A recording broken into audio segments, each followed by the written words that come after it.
Video. Video.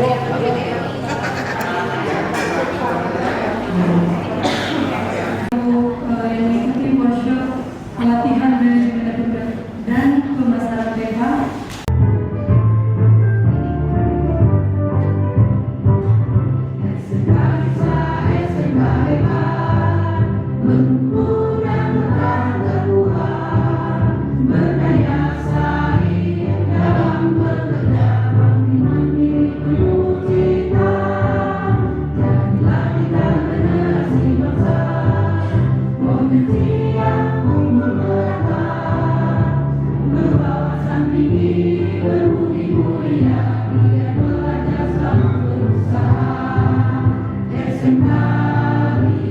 Warahmatullahi wabarakatuh. Selamat pagi, salam sejahtera untuk kita semua, salam sehat selalu, salam bahagia yang sama-sama kita hormati, kita banggakan narasumber kita pada hari ini, Ibu Made Rahmawati STMM. Kemudian yang saya hormati Bapak dan Ibu Wakil Kepala Sekolah di SMK Unibas, SMK Negeri Pertanian Terpadu Kota Pekanbaru Provinsial. Kebetulan yang bisa hadir Ibu Minang selaku wakil siswaan. Kemudian yang saya hormati Bapak dan Ibu Wakil Kepala Sekolah dari SMK Unibas, dari SMK Jejaring ya. Jadi ada SMK 1 Perhentian Raja. Boleh Pak, angkat tangan ya kawan-kawan dari Perhentian Raja. Boleh ya? Boleh ya? Semangat pagi. Baiknya pakai sekolah ini lebih semangat ya. Coba kita sekali ya. Luar biasa gitu ya. Semangat pagi. Luar biasa. Semangat pagi. Luar biasa. Semangat pagi. Terima kasih, tepuk tangan semua.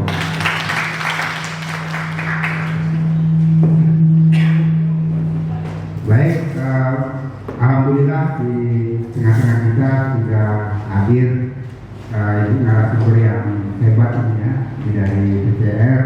Ya, nanti Bu Made nanti akan bercerita banyak tentang bagaimana meningkatkan teknologi yang bisa kita manfaatkan di kegiatan pembelajaran.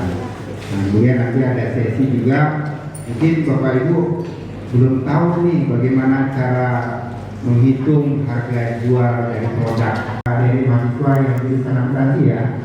Mudah-mudahan nanti Bapak Ibu membuat produk tahu nanti berapa harga yang layak untuk kita jual sehingga kita tidak rugi. Itu ya, dari ya. Oke.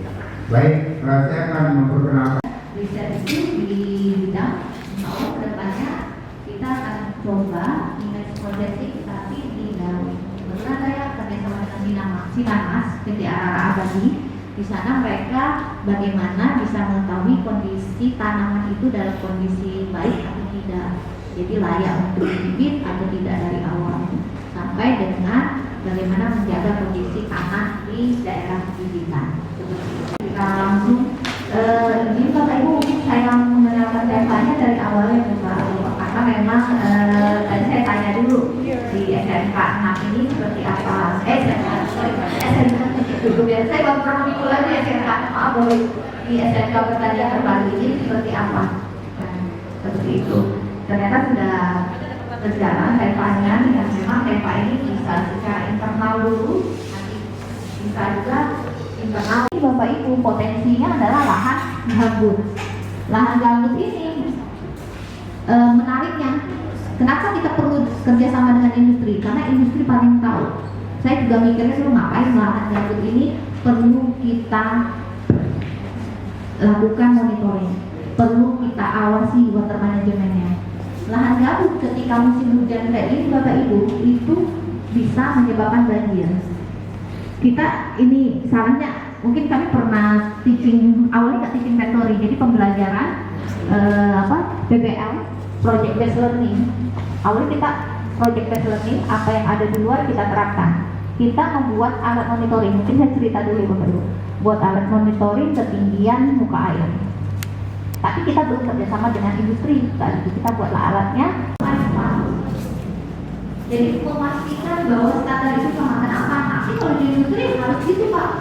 Saya waktu ke dulu Caltex, Chevron, Pertamina kalau mau kunjungan ke sana, saya harus pakai penutup telinga, harus pakai helm, sepatu, dan harus pakai baju kodok gitu Pak, yang relevan. Itu wajib. Masih siswa kita itu harus jelaskan bahwa itu tadi standar industri itu bukan ini, itu skill, knowledge, dan attitude tadi. Silakan Pak.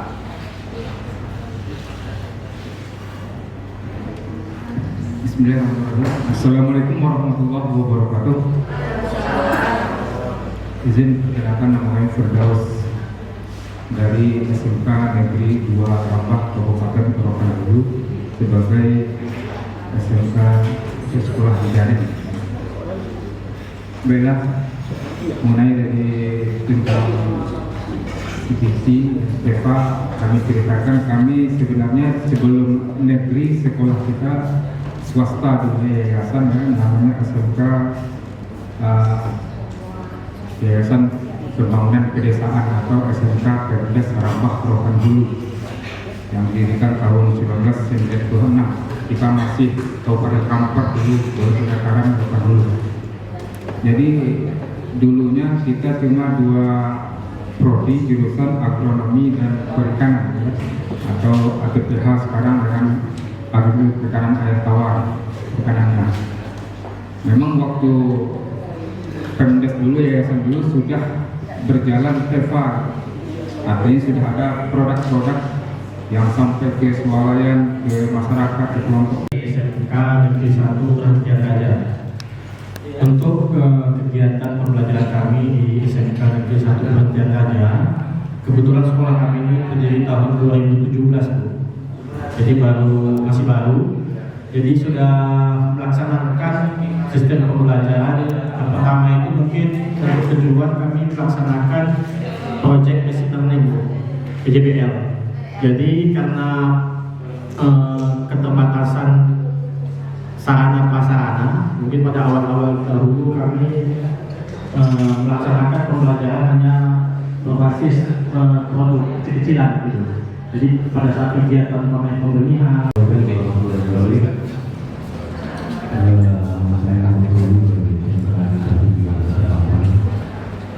jadi dalam pelaksanaan TEPA berbasis TEPA ini sebenarnya kami dari sekolah dulu khususnya TEPA itu setiap kali melakukan kegiatan TEPA ini sebenarnya program yang sudah dilakukan. Jadi ada pengumpul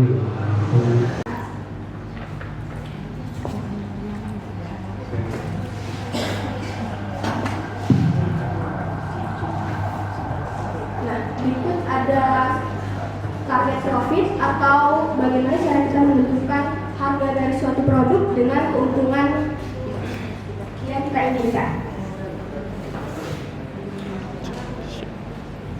Nah, yang dipakai baik. Nanti kita akan dibantu nanti oleh adik-adik mahasiswa ya.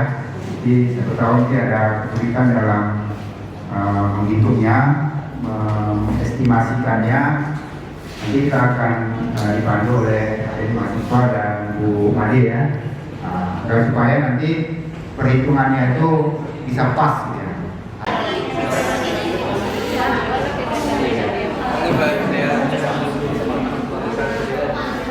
Oke, saya udah kasih link untuk pengumpulan tugas di grup. Nanti silakan yang sudah selesai boleh kirim tugasnya ke grup ya. Jadi besok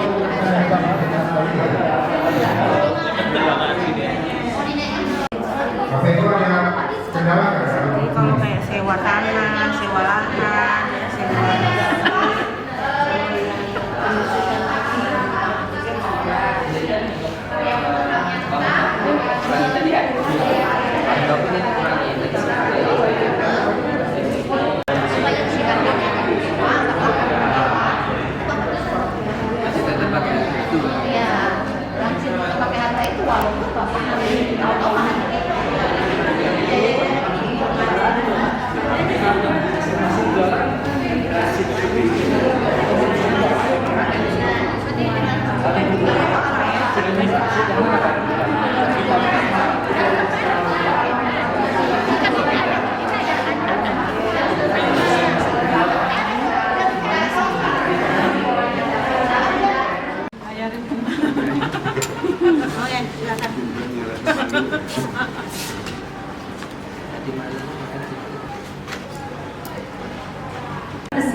wabarakatuh. Selamat pagi Bapak dan Ibu. Bersyukur kita kepada Allah Subhanahu wa Ta'ala yang telah memberikan kita rahmat serta karunia-Nya sehingga kita berkumpul pada lanjutan acara workshop pelatihan manajemen dan pemasaran TEPA pada hari Rabu 20 November 2024. Selawat serta salam terlebih kita hadirkan kepada Nabi besar kita Muhammad Sallallahu Alaihi Wasallam dengan lafaz Allahumma sholli ala Sayyidina Muhammad wa ala ali Sayyidina Muhammad.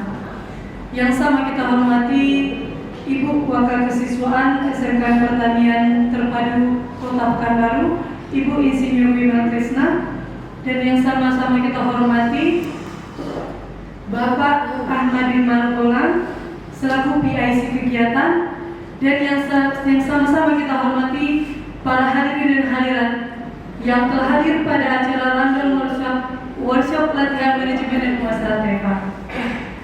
Dan yang sama-sama juga kita hormati narasumber kita pada pagi hari ini, Bu Made Rahmawati STMM, dan Made Rahmawati STMM kepalanya disilakan.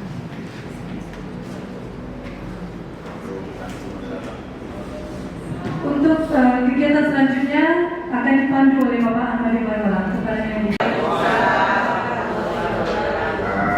Bagaimana kabarnya Bapak Ibu? Biasa ya. Yang dari 13 Kota Kampar ya, perjalanan jauh ya. Sudah sarapan Bapak Ibu? Ya. Alhamdulillah. Jadi harus kenyang ya. Di sini ini harus bersenang-senang. Gak boleh yang senang ya. Yang gak senang di luar aja. Baik ya. Sepakat ya, kita senang-senang di sini ya. Oke, baik. Hari ini kita melanjutkan materi yang kemarin, ya, yaitu materi tentang strategi pemasaran, dan nanti ada praktek. Nah, praktek ini merupakan praktek yang sangat ditunggu-tunggu sebenarnya bagi kita semuanya, karena prakteknya nanti kita membuat sesi foto produk dan membuat deskripsi produk ya. Dari Bapak Ibu SMK Dijaring sudah bawa ya produknya ya. Orangnya mulus ya. Ini yang itu salahnya ya. Kita ketemu lagi, saya harap hari ini semuanya dalam keadaan sehat, ya, dalam keadaan senang, sehingga kita dapat menimbangi untuk kegiatan hari ini, sehingga bisa kita gunakan untuk kegiatan dalam proses belajar dan mengajar. Izin Ibu, saya langsung ke materi. Baik, hari ini nanti saya ditemani dengan mahasiswa yang berbeda. Kalau kemarin dari akuntansi, karena kita ngomongin uang, duit, jadi saya boleh akuntansi. Hari ini karena nggak ngomongin duit, tapi kita mau foto produk. Nah, Bapak Ibu kan buat foto produk, kalau nggak bawa, nanti coba juga nggak apa-apa pakai foto yang kita bawa ya. Tadi memang kita kelupaan bawa ornamen-ornamennya ya, jadi warnanya hijau kuning, tadi ngambil bunga dari sini, Bu izin Bu tadi jadi ambil bunganya sedikit. Nah, untuk kegiatan hari ini, materi yang kedua tentang manajemen strategi pemasaran dan teknik produksi produk hasil pertanian dan perikanan. Yang kita hasilkan ini, orang luar itu percaya bahwa industri itu nggak mungkin bohong atau levelnya misalnya sudah dipakai oleh pemerintah. Ya, nah itu juga bisa Bapak Ibu sekalian. Kemarin yang untuk membangun suatu sistem teknologi kita harus punya pilarnya. Ada 4 pilar. Kita tahu tadi ada fondasinya, manajemen dengan pengetahuan tentang teknologi. Itu pasti kita sudah punya fondasi itu. Kemudian pilar 4 ini yang utama Bapak Ibu, karena ini masanya besar, kecepatannya berubah, maka gayanya akan berubah. Itu namanya praktik. Tapi kalau praktik itu adalah melakukan tutorial dan kerja praktiknya. Itu yang dibedakan. Tutorial ini beda Bapak Ibu. Kalau praktik itu menyemai main hibrid. Yang dilakukan adalah tutorial, bukan teori mainnya. Karena tutorialnya bagaimana menyemai, praktik menanam tanaman kedelai. Nah itu tutorialnya bagaimana menanam dengan benar, bagaimana memberikan dengan benar. Jadi kita harus bedakan ketika ada informasi antara praktikum dan teori. Yang di dalam praktik itu biasanya ada yang namanya tutorial. Tutorial itu tahapan-tahapan. Kalau masak dulu atau membuat dulu, maka yang kita lakukan adalah praktik membuat dulu. Karena di dalamnya adalah tutorial, bukan teori bagaimana membuat racinya, tapi bagaimana kita bisa membuat dulu. Makanya Bapak Ibu, kemudian kalau di aktivitas produksi itu adalah proses pembuatan produknya. Jadi ada yang berbeda Bapak Ibu. Kalau di pembelajaran kita memberikan teori dan sedang prakteknya. Sedangkan kalau di aktivitas produksi kita proses pembuatan produknya. Itu hal yang berbeda. Di bagian aktivitas produksi menjadi produk, sedangkan di aktivitas belajar kita punya lulusan yang berkompeten sesuai dengan keseluruhan. Kalau dalam proses belajar, konten kita punya tadi lulusan kita bisa apa, kompetensinya didapat apa. Tapi kalau di aktivitas produksinya kita akan mendapat produknya apa, bukan nilainya ya Bapak Ibu. Jadi target kita kalau dalam proses itu produknya apa harus sesuai dengan kompetensi. Jadi kalau kita buat produk ya harus sesuai. Jangan sampai kita punya kompetensi A tapi kita buat produk yang tidak masuk kompetensi. Nah itu harus dijaga. Jadi dua hal ini harus dijaga. Nah dengan lulusan berkompeten, apa efeknya bagi kita?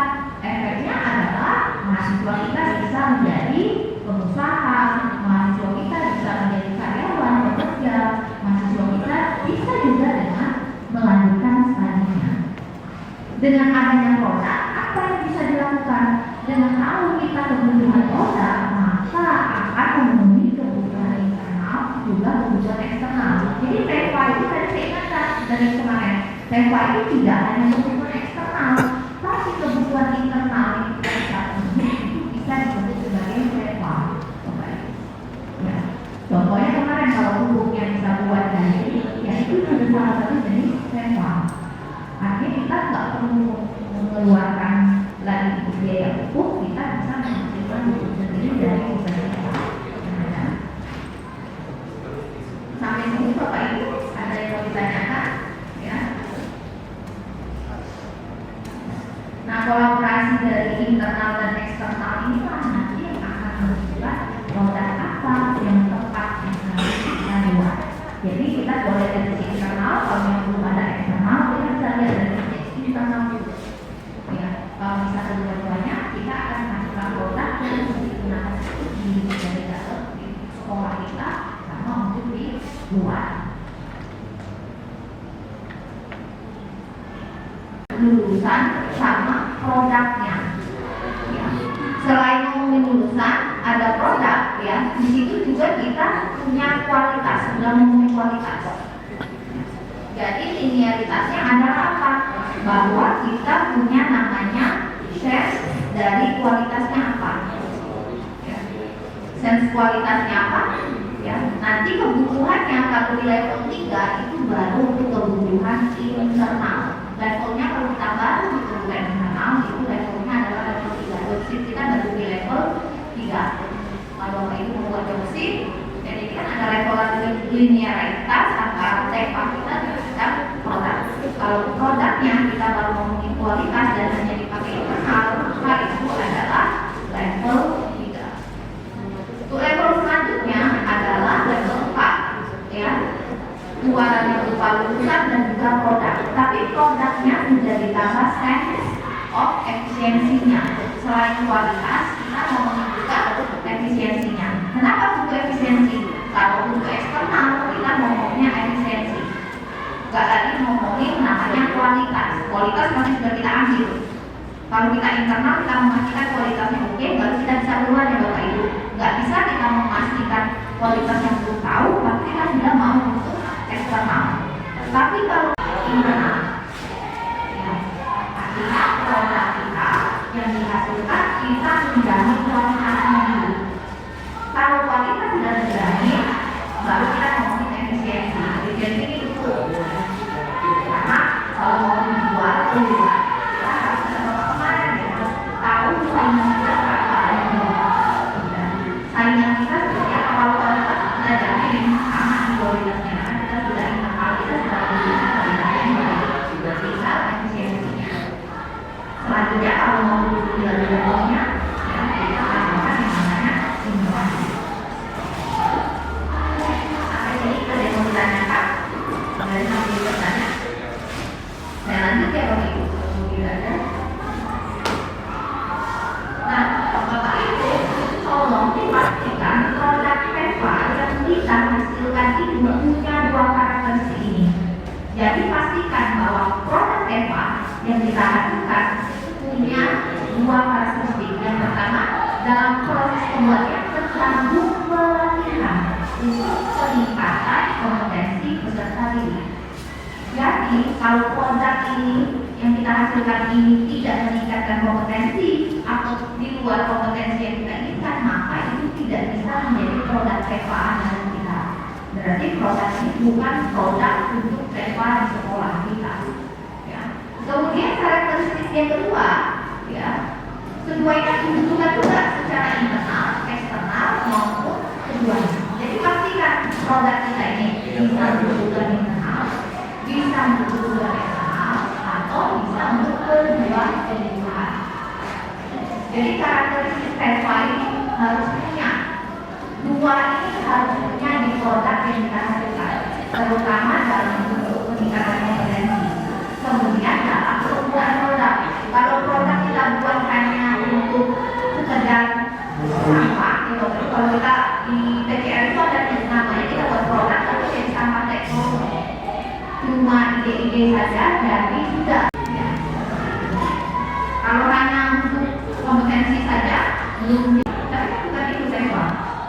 PEVA itu apa yang orang dihasilkan punya manfaat enggak? Internal setidaknya, ya.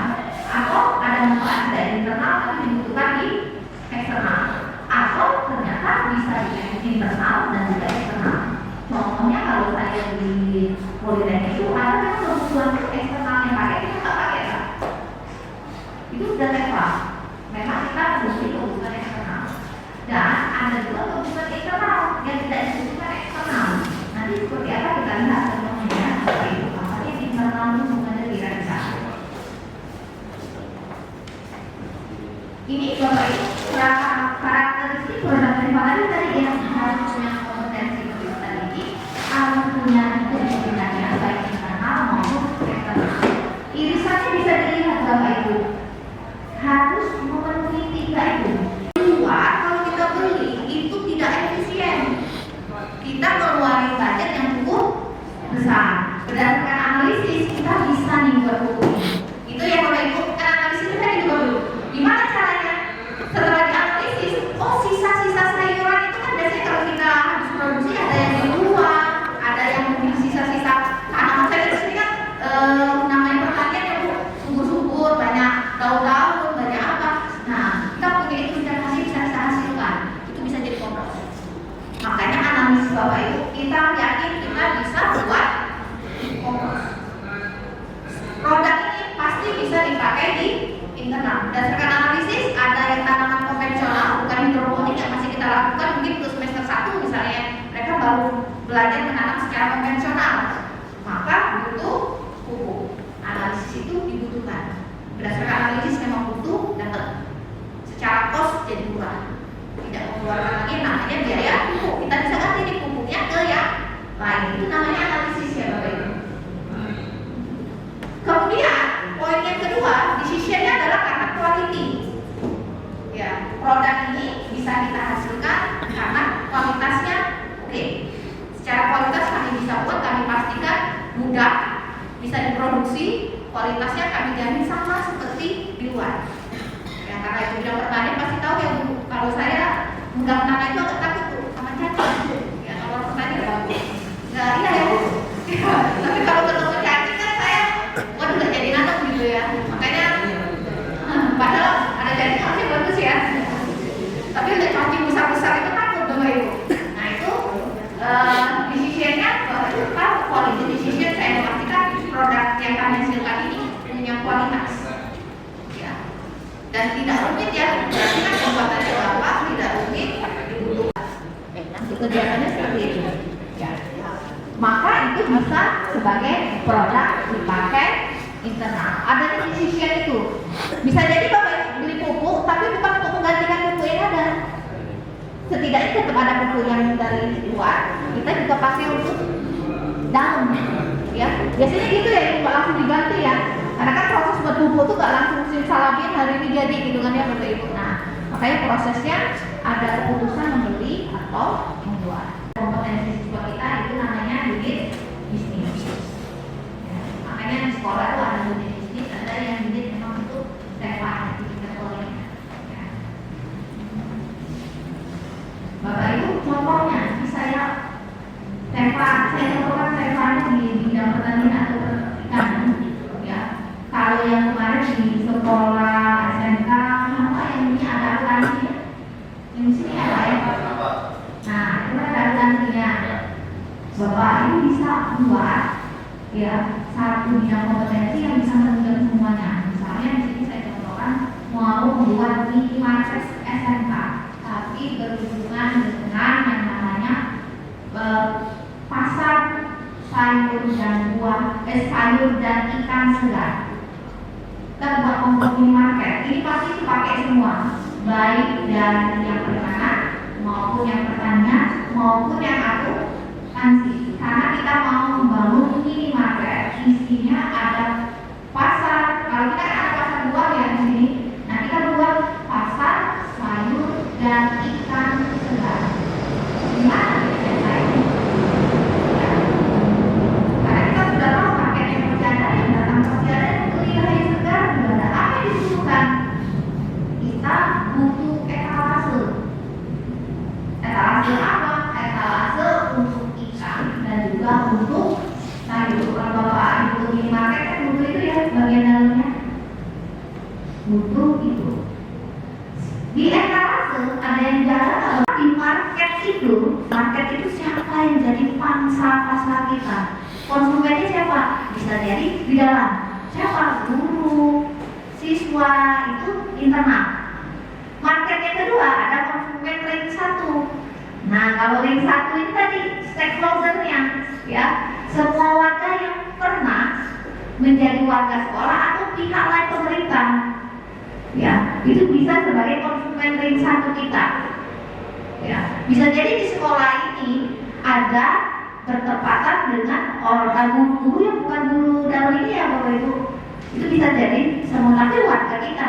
Misalnya guru tidak tetap, kalau kami ada guru honorer misalnya kan ya. Nah itu sebagai ini, atau misalnya ada tenaga kependidikan yang kebetulan lagi di sini. Nah itu bisa sebagai ring. Kita berbicara yang sebelumnya dulu ya Pak ya, yang telah kami laksanakan atau kami lakukan. Jadi produk kita itu kan kemarin ada lele, ada nila, sama ada batik. Nah, jadi kalau untuk penjualan kami ataupun market kami, pertama yaitu ke masyarakat. Jadi anak-anak memang berjualan atau memasarkan produknya itu ke masyarakat. Jadi anak-anak itu dikasih waktu itu saya lihat, karena saya sebenarnya bukan juru kejuruan Ibu, cuma saya melihat anak-anak itu keluar ketika panen itu keluar. Perikanan dan pertanian sekarang sudah campur sari. Jadi tentunya ingin belajar di mana kolaborasi kan. Artinya selama ini sebelum ada jurusan teknik mesin pengelasan dan juga akuntansi pemasaran keuangan itu, dan juga ada juga desain pemodelan atau teknik sipilnya juga ada di situ.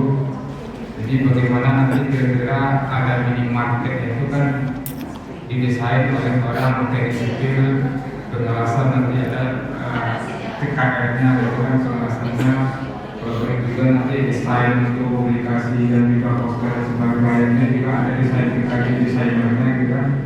Jadi bisa membantu yang selama ini sebelumnya kan memakai tenaga luar, kan, ahli luar untuk kolaborasi kan, untuk publikasi dan sebagainya itu kan. Sekarang merencanakan untuk kolaborasi, jadi kegiatan untuk penjualan ini sudah lama, baik itu internal maupun eksternal. Karena kalau internal sendiri ada beberapa produk yang memang diperjualbelikan secara kami di pihak sekolah. Produk ini kita panen raya kacang tanah, jadi habis diserap sama orang kita sendiri. Jadi guru-guru sama siswa itu dari keteng dibungkus satu 5.000, 2.000, habis jadi dapat 4.000. Jadi hampir tiap minggu mungkin kita panen beberapa produk seperti kacang panjang, seperti terong, yang terakhir kacang tanah sama jagung sudah habis juga. Jadi sekarang lagi proses pengembangan. Jadi kalau khusus untuk kacang panjang memang kalau untuk keluar memang sudah ada penampungan. Ya mereka seminggu 2 kali sudah minta kita sekian kilo dan kita menyanggupi dan coba sampai detik ini kita masih berlangsung. Selain dijual keluar, kita tidak menawarkan produk kita ini untuk yang paling standar industri. Nah, setelah produk kita ini awalnya memang kita pakai sendiri dulu. Kebetulan kita kan banyak punya wadah-wadah pembesaran. Nah, kemudian setelah kita bekerja sama dengan industri tadi, nah kita coba tawarkan keluar. Nah, ternyata terdiri oleh industri. Gimana Pak? Bapak Ibu udah buka kanvasnya semua? Langsung aja kita mulai. Kita pakai settingan kanvasnya yang Instagram post. Mungkin di situ ada menu Instagram post, bisa Bapak Ibu lihat. Atau di search juga bisa.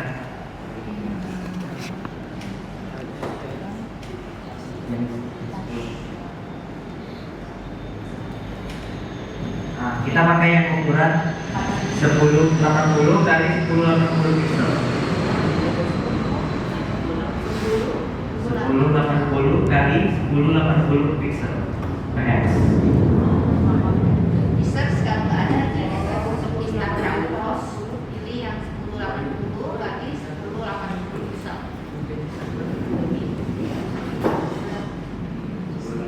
Gimana Bapak Ibu udah semua?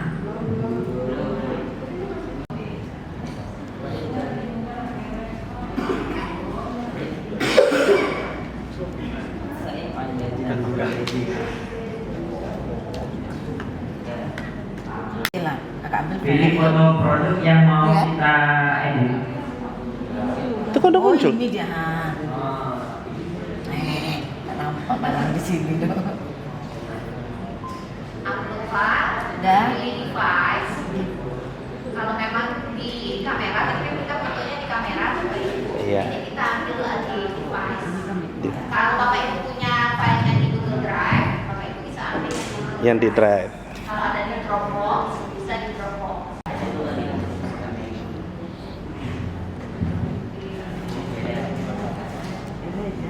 Iya, itu aja dulu coba.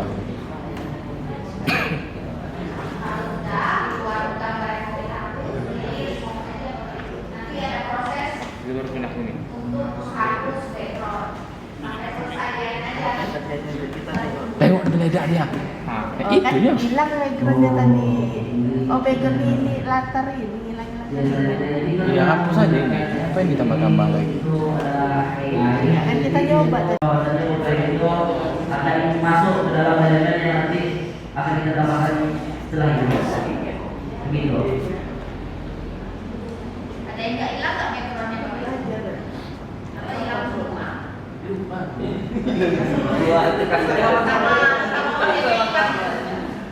Kalau memang nggak mau dihilangkan, kita bisa pakai frame di elemen. Nanti kita search aja frame. Nanti frame-nya itu bisa kita pasang jadi tidak kosongan dari satu letak. Kalau misalnya cahayanya kayak gini kan bagus ya. Biar ada frame-nya. Kalau dua pasang ya, dua pasang targetnya segitu. terus ada pelet hidupnya, ada cacing sutra, ada pelet F0, ada pelet F100, F500 dan F1000. Nah ini saya nggak ngerti sebenarnya Bu, cuma saya bisa presentasikan. Oke, lanjut ada biaya tenaga kerja langsung, mungkin ada biaya pemberian makan selama 42 hari 2 orang, dan ada biaya pengemasan benih mungkin 3 hari panennya, nanti dihitungannya Bu. Nanti ini jadi nanti biaya tenaga kerja langsungnya sekitar 1.350.000. Terus ada biaya overheadnya, ada pompa air, ada blower, ada perbaikan kolam, pengukuran kualitas dari 31 sampai 30 biaya tetap, sementara 33 sampai 41 adalah biaya variabel.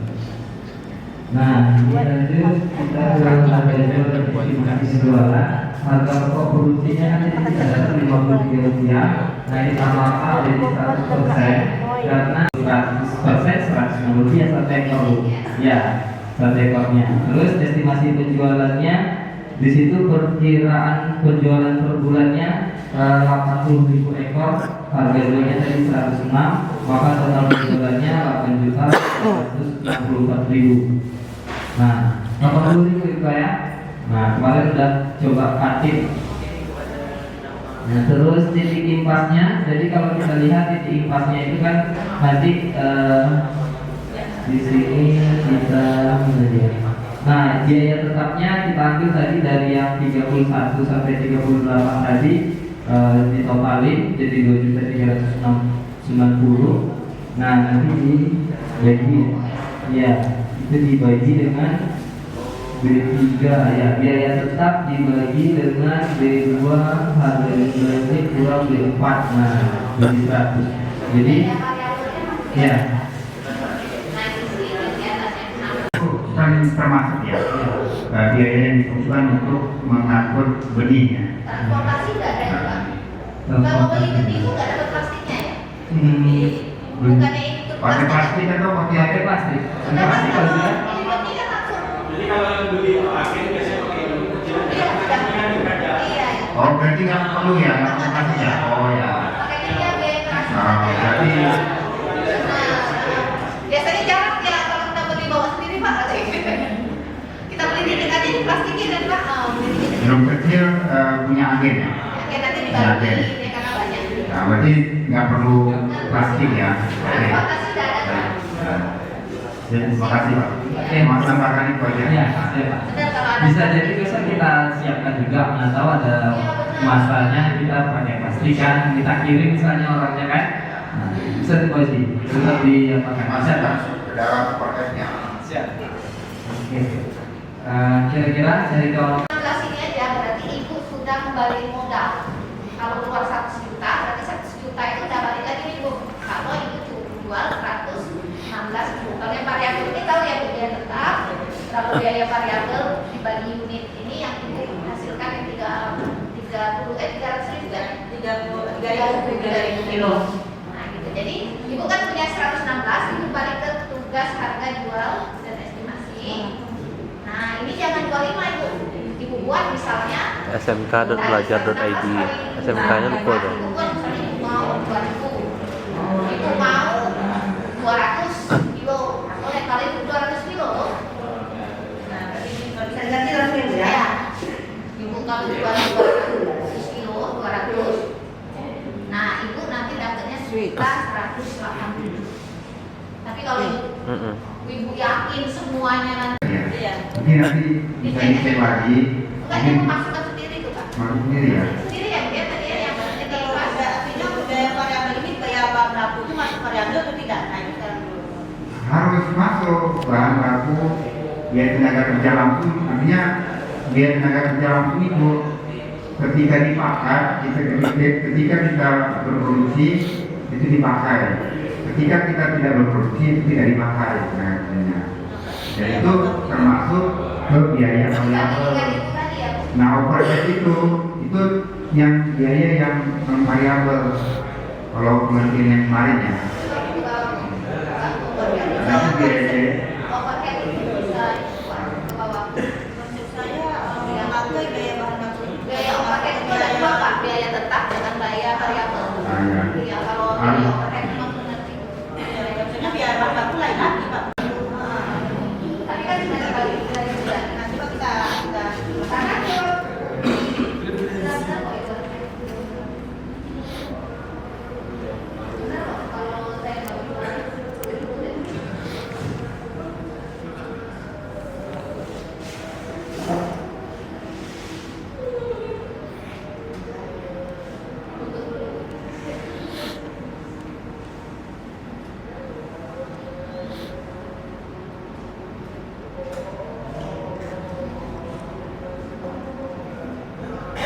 demikian.